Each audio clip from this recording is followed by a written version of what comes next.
പപ്പയ്ക്ക് മുണ്ടക്കയത്ത് ഒരാളെ കാണാൻ പോകണമെന്ന് പറഞ്ഞിട്ട് ഞങ്ങൾ രാവിലെ എറണാകുളത്തുനിന്ന് പോകുന്നതാണ് കേട്ടോ. അവിടുത്തെ ആവശ്യമെല്ലാം കഴിഞ്ഞ് തിരിച്ച് പോകുന്ന വഴിക്ക് നമുക്കൊന്ന് ഭരണങ്ങാനത്ത് കയറിയാലോ എന്ന് വിചാരിച്ചാണ് കേട്ടോ ഞങ്ങൾ ഭരണങ്ങാനത്ത് പോകുന്നത്. അതിനിടയ്ക്ക് സംഭവബഹുലമായ ഒരുപാട് കാര്യങ്ങൾ നടന്നിരുന്നു. ഞങ്ങൾ പോകുന്ന വഴിക്ക് ചെറുക്കൻ്റെ ഒരു വളം ഞങ്ങൾ ഫുഡ് കഴിക്കാൻ കയറിയെടുത്ത് ഊരിപ്പോയിരുന്നു. ഞങ്ങളത് അറിഞ്ഞുമില്ല. ഞങ്ങൾ അവിടെ പപ്പയ്ക്ക് കാണാൻ ചെന്ന ആളുടെ അടുത്ത് ചെന്ന് അവിടുത്തെ എല്ലാം കഴിയുമ്പോഴാണ് കൊച്ചിൻ്റെ കയ്യിൽ വളയില്ലെന്ന് കാണുന്നത്. അപ്പോൾ പിന്നെ ടെൻഷനായി. അവിടെ എല്ലാം തപ്പി, അവിടെ കിട്ടിയില്ല. പിന്നെ ഞങ്ങൾ ഇറങ്ങിയത് ആകെ ഒരു പെട്രോൾ പമ്പിലും ഈ ഫുഡ് കഴിക്കുന്നിടത്തും ഉണ്ടായിരുന്നുള്ളൂ. ഞങ്ങൾ പെട്രോൾ പമ്പിൽ നോക്കി, അവിടെയും കിട്ടിയില്ല. പിന്നെ ഞങ്ങൾ വണ്ടി ഒരു പള്ളിയുടെ ഫ്രണ്ടിൽ കയറ്റി നിർത്തി അവിടുന്ന് മൊത്തം തപ്പി. വണ്ടി മുഴുവൻ മറിച്ചിട്ട് നിവർത്തിയിട്ടും തപ്പി എടുത്ത് നോക്കി, സാധനം കിട്ടിയില്ല കേട്ടോ. എന്നാ ചെയ്യുന്നൊക്കെ ആലോചിച്ച് എന്നാൽ പിന്നെ ഭരണങ്ങാനത്ത് പോക്കൊന്ന് ക്യാൻസൽ ചെയ്ത് നമുക്ക് വീട്ടിൽ പോവാം എന്നൊക്കെ വിചാരിച്ച് ഞങ്ങളിങ്ങനെ ഇരിക്കുമ്പോഴാണ് ഞങ്ങൾ ഫുഡ് കഴിച്ച ഹോട്ടലിലും കൂടെ കയറാമെന്ന് വിചാരിച്ചത്. കിട്ടുമെന്ന് ഒരു പ്രതീക്ഷയില്ലാണ്ടാണ് കേട്ടോ ഞങ്ങളവിടെ ചെന്നത്. അപ്പം ഞങ്ങളവിടെ ഇരിക്കുന്ന കൗണ്ടറിലിരിക്കുന്ന ചേട്ടനോട് പറഞ്ഞിരുന്നു, കുഞ്ഞിൻ്റെ വള ഇങ്ങനെ ചാടിപ്പോയി, ഇവിടെ നിന്നെങ്ങാനും കിട്ടിയിരുന്നോ എന്ന് ഇങ്ങനെ ചോദിച്ചു. അപ്പോഴത്തേക്കും ഞങ്ങൾക്ക് ഫുഡ് സെർവ് ചെയ്തൊരു ചെക്കനുണ്ടായിരുന്നു. ഒരു ബംഗാളി പയ്യനാണ് കേട്ടോ. അവൻ ഓടി ഉള്ളിലോട്ട് പോകുന്നത് കണ്ടു.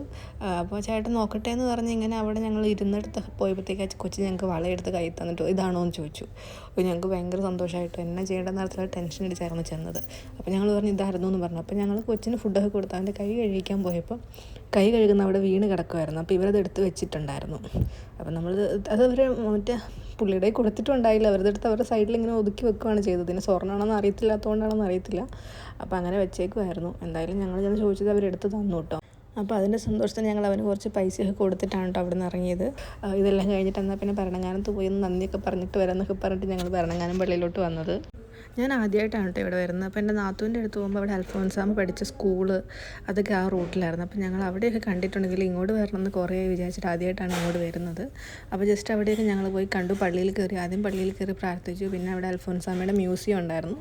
അപ്പോൾ മ്യൂസിയമൊക്കെ ഒന്ന് കൊണ്ട് അവിടെ ഉള്ളതെല്ലാം വായിച്ചിട്ടൊക്കെ ഞങ്ങൾ പിന്നെ നേരെ പോയത് അൽഫോൻസാമ്മയുടെ കബറിടത്തിലോട്ടാണ് കേട്ടോ.